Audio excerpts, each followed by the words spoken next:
Hospital के emergency ward में चारों तरफ सिर्फ दौड़ती भागती नर्सें, बीप करती मशीनें और दवाइयों की तीखी गंध है। उस हलचल के बीच एक बिस्तर पर पड़ी वसुधा की हालत किसी को भी रुला देने वाली है। उसका चेहरा पीला पड़ चुका है, होंठ नीले हो गए हैं और सांसें धीमी धीमी चल रही हैं। उसके सीने पर मशीनों के तार लगे हैं, जिनकी बीप सुनकर हर कोई समझ सकता है कि जिंदगी और मौत के बीच उसकी जंग कितनी मुश्किल है। जी हाँ दोस्तों, सीरियल वसुधा का आने वाला एपिसोड अब तक का सबसे बड़ा और सबसे मजेदार नहीं, बल्कि सबसे ज्यादा हिला देने वाला एपिसोड होने वाला है। वह एपिसोड जिसमें न सिर्फ रिश्तों की सच्चाई सामने आएगी, बल्कि एक पिता, एक बेटी और एक प्रेमी, इन तीनों के दिलों को हिलाकर रख देने वाला सच भी उजागर होगा। एपिसोड की शुरुआत होती है उस पल से जब हनुमंत के सामने वसु और देव के रिश्ते का सच आखिरकार आ ही जाता है।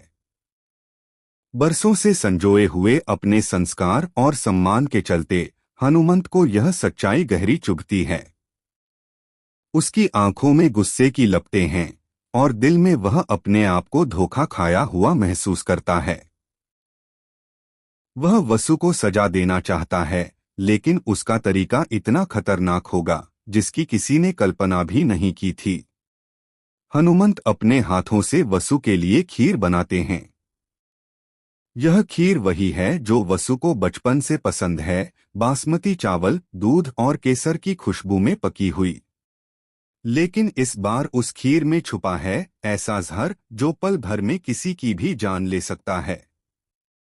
हनुमंत के कांपते हुए हाथ जहर की शीशी उठाते हैं। वह एक पल को रुकते हैं, उनके चेहरे पर पिता का दर्द झलकता है, मगर अगले ही पल उनके गुस्से की आग जीत जाती है।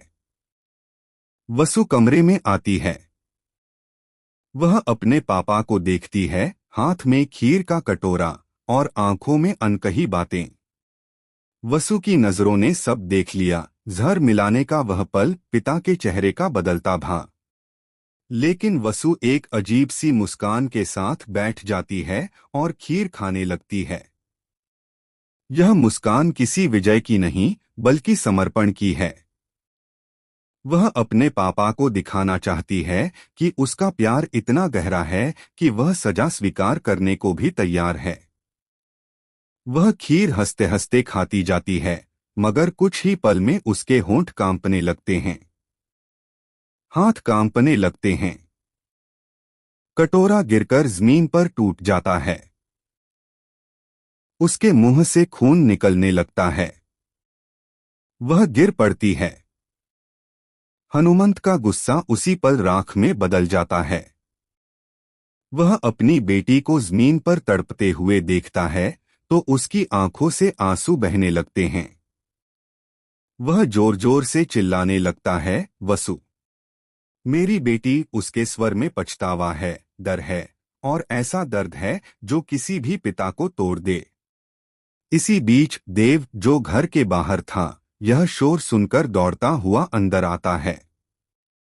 वह देखता है वसु जमीन पर बेहोश पड़ी है, उसके मुंह से खून निकल रहा है और हनुमंत उसके पास टूटे फूटे शब्दों में कुछ बोल रहे हैं। देव के पैरों तले जमीन खिसक जाती है। देव बिना एक पल गवाए वसु को अपनी बाहों में उठाता है। वसु, आंखें खोलो, मैं हूं देव, तुम्हारा देव। वह पुकारता है, मगर वसु की आंखें बंद रहती हैं। हनुमंत हाथ जोड़कर देव से कहता है, बचा ले मेरी बेटी को, मैंने गलती कर दी। उसकी आवाज में पछतावे का बोझ है। देव वसु को लेकर हॉस्पिटल की तरफ भागता है। रास्ते में उसकी आंखों से आंसू बहते रहते हैं। उसका दिमाग दौड़ रहा है, अगर वसु को कुछ हो गया तो, अगर मैंने उसे खो दिया तो। वह अपनी कार की स्पीड बढ़ाता है, हॉर्न बजाता है, जैसे हर सिग्नल को तोड़ देना चाहता हो।